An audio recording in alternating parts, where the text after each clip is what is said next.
Hello, everyone. Today we're going to dive into the wonderful world of Gantt charts. A little bit of maybe on the boring side for some of you, but really, this is going to help you out a lot in terms of planning in the future. In fact, I've known companies who my students have gone on to interview with and actually got jobs from who wanted this. They were either impressed that we did it, or they were telling people, "I want to know somebody who can plan out the work and using a Gantt chart or something like that." There are Gantt chart makers out there, but I think they almost all cost money. In our class, you'll be able to do these either by hand and scan them into me, or you can use Excel or something like that and kind of make a dirty Gantt chart. By dirty, I don't mean it's bad. It's just not what Excel was set up to do. But it can be programmed to do. So what is a Gantt chart? Well, basically what you do is you come up with a list of things that you have to get done in order to make things work. So in other words, if I'm going to plan out my day, I'm going to have to make breakfast, make lunch, and make dinner. Let's say that's all I'm going to do today. Those would actually take up 3 rows on a Gantt chart. So if you see this Gantt chart, it has a whole bunch of rows, but on the make breakfast, make lunch, and make dinner, that would take up 3 lines. And then I'd go across to some type of timeline. And if so, early morning might be here, mid-afternoon is here, and then evening is here. And I'd have to kind of block off the time that it would take to make those 3 meals. This one is a nice one. I just Googled it, as you can see, that this one is actually in the software development section where they talk about meetings. And as you can guess, meetings are going to occur pretty early and then lead to more work. So then they talk about design here, development, so that's the actual programming of it, and then testing. And so if you look, it will say January 9th, 16th, 23rd, 30th. So they're talking in terms of weeks here, which is essentially what we have to do in our own projects, right? Every week you're hopefully gonna work on these projects, and how much time are you gonna afford to them? Now this isn't going to necessarily say I'm going to do 80 hours this week and 20 hours this week. What this basically says is that it's going to take 2 weeks to get this done. Or this is going to take 4 weeks to get this done. Or it's going to just take 2 days to take this done. Or in this case where you see this little diamond, that is what's referred to as a milestone. So in other words, hand in a report. That doesn't take a full day, right? That takes literally 15 minutes. Here you go. Here's my report. Thank you. Okay, less than 15 minutes. Something of that nature. In this one, it's done by a team, so you can see Mike Smith and Jennifer Jones and Sam Watson. They all have specific tasks. For you, you're the only person, so there's no need to do this. Now, why am I talking to you about Gantt charts? Well, because you have 2 assignments with Gantt chart. The first Gantt chart assignment, if we click into it, says make a Gantt chart for your project. This should predict everything you need to do for your project. I probably should have said to complete your project. And then I tell you to look at the Gantt chart 2 assignment, because the Gantt chart 2 assignment is what you actually do on it. So in other words, as the semester goes, you will say what you did on this and update this Gantt chart to show, well, I was going to work on functions this week, but it ended up being a different week. The first Gantt chart is when you predicted, the second one is when you actually did this. Because one of the jokes in the field is a lot of times they call this the Gantt chart, meaning that you predict everything and then things blow up and you never are able to do it. Now, does that make it not worth doing? No. One, because you should be able to figure out all the different tasks right away to make something work and be successful.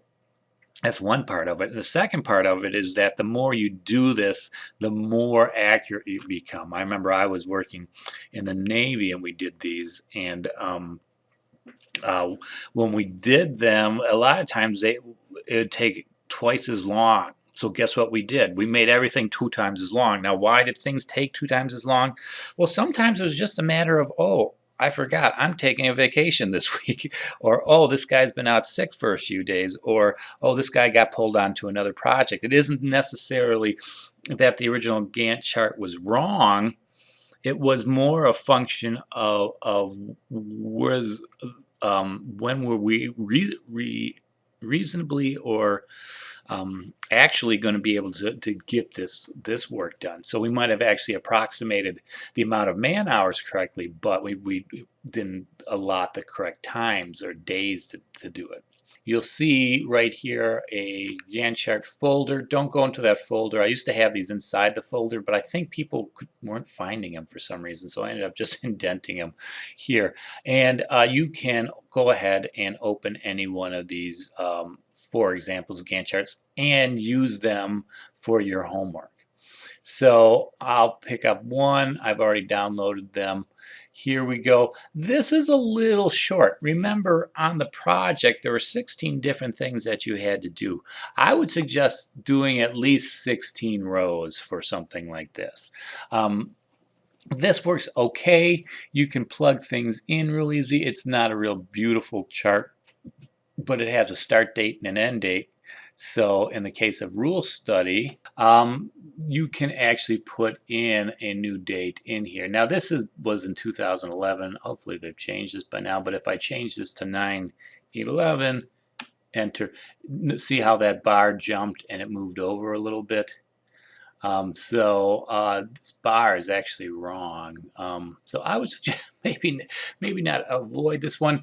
I remember I've used these in the past and I've made them all work. So, but you kind of have to understand what to do. And in fact, I think this is it, because this has 2,000 days to complete. Really, you only want 17 days to complete if you're going out to the 28th. And then it will show up right. That's right. I forgot about this. So the end date, I think, is actually inconsequential. So this is nice and simple, actually, if you do want to use it. But let's take a look at a couple of the other ones. Whoa, this is a lot. This one I think I liked. The reason why I liked this is that they didn't actually have to plug in numbers. What you do is you just come in here, block some things off, and then drop a color in there. So, so then you can it's, I guess, a little bit more just drawing essentially. And again, for this project, you can actually just draw it out. You can literally do a hand drawing. Now you're going to have to find a scanner and upload it to me, but that's okay if you really want to do it that way. But this one's kind of nice that way. So the easier way to do this is just kind of copy the formatting and just paint into here. That kind of works well as well if you want to extend it out. But this is kind of nice because it brackets off all the years and weeks, excuse me, the months and the weeks in there too. And I would not necessarily go down to the day level unless you think you need it. Probably the weekly level is fine. And remember, there's 16 weeks in the semester because we have a week off for spring break. But if you plan on working, if you plan on working on that spring break, go ahead and do it. This one works well, but you have to read the instructions first. It's a little mathy. This was probably my favorite of the bunch, but every time I've tried to show somebody this one, they kind of get confused a little bit and try and get frustrated with it. But this one I really like as in terms of doing it. As you can see, this one actually is in date format. So you can pinpoint down this. If you need some help with this one, if you're really set on wanting to use this one, I can help you out. Maybe I'll make a little video. But in the past, you'll either figure it out within 10 seconds or you'll be scratching your head for hours with this one. Okay, this one is nice and pretty, look 3D. Its data is on the next page. So in other words, another one from 2011. I really have to update these, but I'm hoping that one day Excel actually puts this in there. But the beauty of this one is it shows if you want to do it for Gantt Chart 2 assignment, it kind of shows where you are, so how much you completed and how much is remaining left. Task 1, I'm going to say, let's say this, do a form sketch, because we learned form sketches early. And if I hit enter, then I go back to the Gantt chart, and there you go. See, there's where form sketch is. And the form sketch says it starts on the 6th, completed 15, remaining 10. Let's say we complete this on the 26th, and it is only the, I don't know, the 11th. So this would be 5 completed. And if we go back here, now all of a sudden you see this bar is shrinking down. You can use this in 2 ways. One, to actually show the percent you do have complete, or just show the date, where the date is. So in other words, in this case, these lines might, if they all line up, it shows you what date you're on. But you might also want to say, well, I'm only 20% complete with this thing. So you have to do 20% would be what, 2, and then remaining would be 8, and that would kind of show how far you are. You're only about 2/10 of the way on it, even though maybe you're in day 914 already. Okay, so any one of these Gantt charts you may use. If you want to go out and find your own, please do. I know MS Project used to have it. Again, if all 4 of these fluster you, go ahead and just hand draw this, but make it neat. And again, I'd love to see 16 or more columns. That's what's going to get you the really good grades. If it's just a three column one, or excuse me, a 3 row one, that's you probably aren't planning enough, because what are you doing in those 3 things? Planning, writing code, submitting. Well, I mean, how is that actually planning out? Here, you really want to think about how you're going to work through the semester on this project and just get little bits done. You don't have to kill yourself, but just get little bits done so that at the end you can do all 16 of those things on the project. Because that's the problem actually with this project. It isn't the fact that it's too hard of a project. The problem is that people fall behind and leave out, 14, 12, and 3 or something like that. And so guess what? Well, 3 out of 16, that's a significant chunk off your grade, because that's roughly 10%. So you're starting off with a 90 at best. And now think about it, if you even miss more. If you miss half of those, you're starting off with a 50. That's not good. So make sure that you that's why I want you to plan this out so well, so you can get the full percentage and get a really good grade in this class.